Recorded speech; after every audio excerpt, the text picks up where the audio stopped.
Hello बच्चों, आज हम एडमिशन चैप्टर की कुछ इलस्ट्रेशन देखने वाले हैं। देखते हैं ये इलस्ट्रेशन हमसे क्या पूछता है। एक्स और वाई दो पार्टनर्स हैं बच्चों, जो प्रॉफिट शेयर करते हैं 3:1 की रेशियो में। उन्होंने एक नए पार्टनर जेड को एडमिट करा है बिजनेस में 1/3 शेयर के लिए, मतलब प्रॉफिट में से 1/3 शेयर जेड को मिलेगा। बच्चों जेड के एडमिशन पे फर्म ने कुछ जर्नल एंट्री पास करी है जो कि हमें दे रखी है, और हमसे बच्चों क्वेश्चन में फर्म का गुडविल निकालने के लिए बोला है। सेकेंड पार्ट में बच्चों सैक्रिफाइस और गेन बोला है निकालने के लिए एक्स और वाई का, कि एक्स या वाई को सैक्रिफाइस हो रहा है या गेन हो रहा है। और थर्ड पार्ट में बच्चों हमें न्यू प्रॉफिट शेयरिंग रेशियो बोली हुई है। तो बच्चों सबसे पहले फर्स्ट पार्ट फर्म्स गुडविल से शुरू करते हैं, मतलब हमें फर्म के गुडविल की वैल्यू बतानी है। तो बच्चों उसके लिए सबसे पहले हमें जर्नल एंट्री दे रखी है, इन्हें देख लेते हैं कि इनमें क्या करा है फर्म ने। तो बच्चों देखो, सबसे पहले फर्स्ट जर्नल एंट्री में हमारे पास बैंक अकाउंट को डेबिट कर रखा है और प्रीमियम फॉर गुडविल अकाउंट को क्रेडिट कर रखा है। तो बच्चों इस एंट्री में क्या करा है, बच्चों इस एंट्री में जो Z प्रीमियम फॉर गुडविल लेके आया होगा उसे रिकॉर्ड करा है। ठीक है बच्चों, Z 18,000 रुपीज लेके आया होगा प्रीमियम फॉर गुडविल के, उसे फर्म ने रिकॉर्ड कर लिया। ठीक है बच्चों, तो इस एंट्री में तो प्रीमियम फॉर गुडविल की ट्रांजैक्शन की एंट्री करिए। सेकेंड एंट्री में बच्चों देखो, प्रीमियम फॉर गुडविल अकाउंट को डेबिट कर रखा है 18,000 से, और Z के करंट अकाउंट को डेबिट कर रखा है 12,000 से, और X के कैपिटल अकाउंट को क्रेडिट कर रखा है 30,000 से। और बच्चों हमें नरेशन में बता रखा है कि शेयर ऑफ गुडविल ट्रांसफर कर दिया गया है सैक्रिफाइसिंग पार्टनर को। ठीक है बच्चों, तो इस एंट्री को बच्चों समझो। देखो प्रीमियम फॉर गुडविल पहले हमने रिकॉर्ड करा था, पहले क्रेडिट करा था, अब उसे ट्रांसफर कर रहे हैं तो डेबिट कर देंगे। हमें बोला है ना ट्रांसफर कर रहे हैं सैक्रिफाइसिंग पार्टनर्स को। प्रीमियम फॉर गुडविल बच्चों न्यू पार्टनर किस लिए लेके आता है, सैक्रिफाइसिंग पार्टनर्स के लिए, बिकॉज उनका सैक्रिफाइस हो रहा होता है, उनका प्रॉफिट में शेयर कम हो रहा होता है, तो उसको कंपेंसेशन देने के लिए। ठीक है बच्चों, तो प्रीमियम फॉर गुडविल तो आ गया हमारा 18,000 का। और बच्चों ये देखो Z करेंट अकाउंट, तो बच्चों ध्यान करो, जब भी हमेशा हम प्रीमियम फॉर गुडविल अकाउंट की या एडजस्टमेंट एंट्री पास करते हैं गुडविल की, तब भी जब भी कभी पार्टनर्स प्रीमियम फॉर गुडविल का पार्ट नहीं ला पाता, मतलब पूरा शेयर नहीं ला पाता प्रीमियम फॉर गुडविल का, मैंने पहले ही बताया हो, जब भी कोई भी new partner premium for goodwill नहीं ला पाता तब हम उसके करंट अकाउंट से ले लेते हैं। ठीक है बच्चों, मैंने बताया ना, जब भी कोई नया पार्टनर प्रीमियम फॉर गुडविल का शेयर नहीं ला पाता तो हम उसके करंट अकाउंट को डेबिट कर देते हैं, उसके करंट अकाउंट से ले लेते हैं। तो बच्चों इस केस में भी यही हो रहा है। देखो Z premium for goodwill 18,000 rupees लेके आया है, बट फर्म ने और क्या एंट्री कर रखी, Z के करंट अकाउंट को भी डेबिट कर रखा है। तो बच्चों इसका मतलब क्या है कि Z 12,000 रुपए नहीं लाया होगा, बिकॉज हम करंट अकाउंट को तो तभी डेबिट करते हैं ना जब पार्टनर प्रीमियम फॉर गुडविल का शेयर नहीं ला पाता। और बच्चों इस केस में भी Z के करंट अकाउंट को डेबिट करा हुआ है, तो बच्चों इसका मतलब यही है कि Z पूरा शेयर प्रीमियम फॉर गुडविल का नहीं ला पाया होगा, तो फर्म ने उसके करंट अकाउंट से ले लिया, उसके करंट अकाउंट को डेबिट कर दिया। ठीक है बच्चों, और बच्चों डेबिट कितने का है 12,000, मतलब Z 12,000 प्रीमियम फॉर गुडविल का शेयर नहीं ला पाया। ठीक है बच्चों, तो Z के करंट अकाउंट को डेबिट कर दिया, और प्रीमियम फॉर गुडविल तो बच्चों वो 18,000 रुपए लेके आया था, 12,000 रुपए नहीं लेके आया था प्रीमियम फॉर गुडविल के, जिसे फर्म ने उसके करंट अकाउंट से ले लिए, Z के करंट अकाउंट को डेबिट कर दिया। ठीक है बच्चों, और ये दोनों अमाउंट किसको मिलेगा, X के कैपिटल अकाउंट को, जर्नल एंट्री के हिसाब से X के कैपिटल अकाउंट को क्रेडिट करा हुआ है। तो बच्चों इसका मतलब क्या है कि सिर्फ X हमारा सैक्रिफाइसिंग पार्टनर होगा, पार्टनर तो दो है ना X और Y, बट क्रेडिट सिर्फ X को कर रखा है। और बच्चों क्रेडिट किसको करते हैं, सैक्रिफाइसिंग पार्टनर करते हैं ना, सैक्रिफाइसिंग पार्टनर को प्रीमियम फॉर गुडविल का पैसा मिलता है। इस एंट्री में बच्चों यही तो हो रहा है, प्रीमियम फॉर गुडविल जो Z लेके आया था हमने उसे ट्रांसफर कर दिया, और जो उसे और लाना चाहिए था बट वो लेके नहीं आया वो हमने उसके करंट अकाउंट से ले लिया। ठीक है बच्चों, तो X के कैपिटल अकाउंट को हमने 30,000 क्रेडिट करा है। ठीक है बच्चों, मतलब X को 30,000 का कंपेंसेशन मिलना था। क्यों मिलना था, बिकॉज X हमारा सैक्रिफाइसिंग पार्टनर था, एक्स का प्रॉफिट में सैक्रिफाइस हो रहा होगा, एक्स का प्रॉफिट में शेयर कम हो गया होगा, ठीक है बच्चों, तभी तो उसे जेड कंपेंसेशन दे रहा है, बिकॉज जेड को गेन हो रहा होगा, जेड न्यू पार्टनर है ना, तो उसको गेन हो रहा होगा, उसका प्रॉफिट में शेयर 1/3 शेयर मिला होगा, और वह शेयर कौन दे रहा होगा, एक्स ही दे रहा होगा, बिकॉज हमने एक्स को क्रेडिट करा है, मतलब एक्स को हमने कंपेंसेशन दिया है, तो जिसको कंपेंसेशन देते हैं वही हमारा सैक्रिफाइसिंग पार्टनर होता है। तो बच्चों इस केस में एक्स हमारा सैक्रिफाइसिंग पार्टनर हो गया, ठीक है बच्चों। और बच्चों लास्ट एंट्री भी देख लेते हैं। बच्चों थर्ड एंट्री में बताया हुआ है कि y के कैपिटल अकाउंट को डेबिट कर रखा है 7500 से, और x के कैपिटल अकाउंट को क्रेडिट कर रखा है 7500 से। तो बच्चों देखो इसमें भी वही एडजस्टमेंट एंट्री, ये भी गुडविल की, बिकॉज देखो x हमारा मैंने अभी बताया कि सैक्रिफाइसिंग पार्टनर है, तो उसको क्रेडिट कर रखा है, मतलब सैक्रिफाइसिंग पार्टनर x को अगेन कंपेंसेशन मिल रहा है, बट इस बार z ने तो दे दिया, इस बार y दे रहा है। तो बच्चों सोचो y क्यों कंपेंसेशन देगा, y तो कंपेंसेशन से तभी देगा ना जब y को गेन हो रहा होगा, ठीक है बच्चों, गेनिंग पार्टनर ही सैक्रिफाइसिंग पार्टनर को कंपेंसेशन देता है ना। तो बच्चों इस केस में क्या हुआ होगा कि y भी हमारा गेनिंग पार्टनर होगा, बिकॉज सिर्फ गेनिंग पार्टनर ही सैक्रिफाइसिंग पार्टनर को कंपेंसेशन देता है उसके सैक्रिफाइस के लिए। तो बच्चों इस केस में क्या हुआ होगा कि y भी गेन कर रहा होगा, z के साथ साथ y भी गेन कर रहा होगा, मतलब x ने y को भी अपने में से शेयर दिया होगा और अब x को z को भी दिया होगा, ठीक है बच्चों, y और z दोनों को दिया होगा।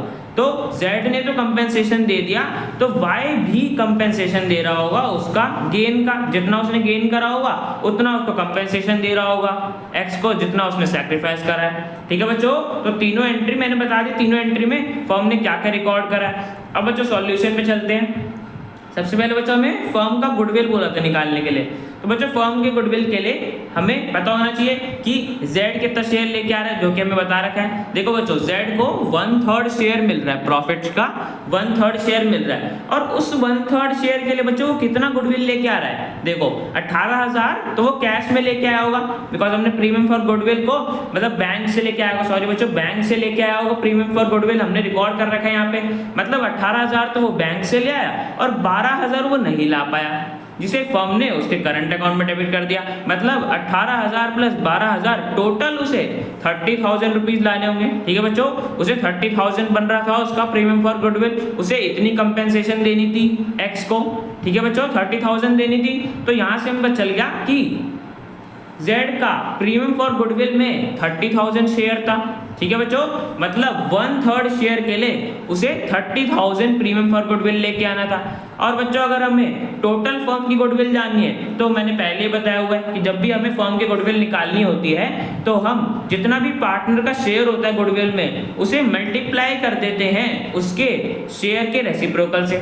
जैसे कि बच्चों देखो यहाँ पे 18,000 वो बैंक के थ्रू ले आया, 12,000 रुपये वो नहीं ला पाया, मतलब टोटल उसे लाने कितने थे, 12,000 भी तो लाने थे पर लेके नहीं आया, तभी तो हमने उसके करंट अकाउंट से ले लिए, मतलब टोटल इसको 30,000 रुपीज लाने थे, ठीक है बच्चों 30,000 लाने थे। और जितना पार्टनर का शेयर होता है जैसे 1/3 है यहाँ पे तो उसका रेसिप्रोकल मतलब 3/1, तो 30,000 मल्टीप्लाई 3/1 तो हमारे पास आ जाएगी फर्म की गुडविल की वैल्यू। फर्म का गुडविल इतने रुपए का है 90,000 का, ठीक है बच्चों, यहाँ से आप चेक भी कर सकते हो। अब 90,000 का 1/3 निकालोगे कि Z को कितना लेके आना है तो बच्चों 30,000 ही आएगा, ठीक है बच्चों। तो जब भी हमें फर्म का गुडविल निकालना हो तो सबसे पहले हम न्यू पार्टनर होता है उसका शेयर निकालते हैं कि उसका कितना शेयर है गुडविल में, फिर उसके बाद जितना उसका शेयर प्रॉफिट में होता है उसका रेसिप्रोकल करके मल्टीप्लाई कर देते हैं दोनों को, तो हमारे पास फर्म की गुडविल की वैल्यू आ जाती है। जैसे कि यहाँ पे 30,000 लाना था Z को, ठीक है बच्चों 30,000 लाना था ना, और Z को हमने 1/3 शेयर के लिए एडमिट करा था, तो 1/3 का रेसिप्रोकल करा 3/1 मल्टीप्लाई कर दिया तो हमारे पास फर्म की गुडविल की वैल्यू आ गई, ठीक है बच्चों 90,000 आ गई फर्म की गुडविल की वैल्यू। तो बच्चों फर्स्ट केस हमारा हो गया। अब सेकंड केस में बच्चों में क्या बोला था कि सैक्रिफाइस और gain of X and Y, sacrifice या गेन बताना है हमें कि कौन सा पार्टनर सैक्रिफाइस कर रहा है गेन कर रहा है, वो कैसे पता चलेंगे बच्चों। अभी देखो मैंने एक बताया था कि यहाँ पे हमने x को क्रेडिट करा है, x को कंपनसेशन दे रहा है z, इसका मतलब क्या है कि x हमारा सैक्रिफाइसिंग पार्टनर होगा, x सैक्रिफाइस कर रहा होगा। और बच्चों दूसरी एंट्री में भी x को कंपनसेशन मिल रहा है तो x तो हमारा सैक्रिफाइसिंग पार्टनर हो गया। और बच्चों देखो z कंपनसेशन दे रहा है और y भी कंपनसेशन दे रहा है, इसका मतलब क्या है कि ये दोनों गेनिंग पार्टनर्स हैं। बट हमें तो सिर्फ एक्स और वाई का पूछा है। तो बच्चों एक्स का मैंने बता दिया सैक्रिफाइसिंग पार्टनर है बिकॉज उसको कंपेंसेशन दे रहे हैं, और वाई हमारा गेनिंग पार्टनर हो गया।